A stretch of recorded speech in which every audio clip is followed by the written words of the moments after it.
to this video, ang ulam namin ngayon ay chicken curry. Paluto yung anak ko ng chicken curry. Ngayon, ulam namin sa gabi ay chicken curry. Yun, nakuluan ko na. Ilalagay na natin ang mga ingredients na kailangan. Luya, bawang, sibuyas, at saka siling green. Yan. Lagay natin guys ha. Tapos, itong pangalawang gata. Lagay na natin dito para mag-ano siya. Ayan na guys, marami na siyang sabaw ha. Kailangan natin muna pakuluan kasi hilaw pa siya, no? Yan. Pagkulo niyan, ilalagay natin ang mga ibang ingredients.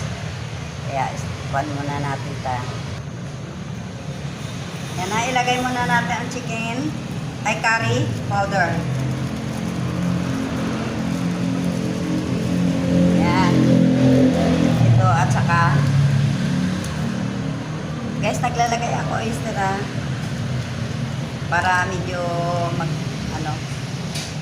tapos maglalagay tayo ng chicken cube dahil marami siya, gagawin natin dalawa.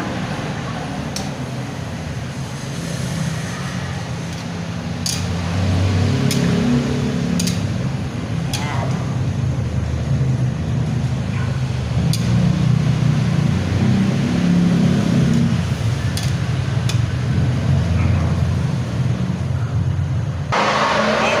Ilagay ko na yung paminta.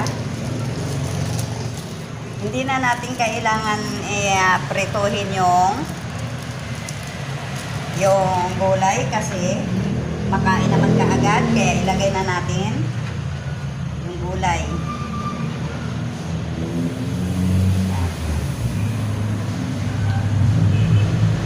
Saka ito guys, lagay na natin tong putok na gata.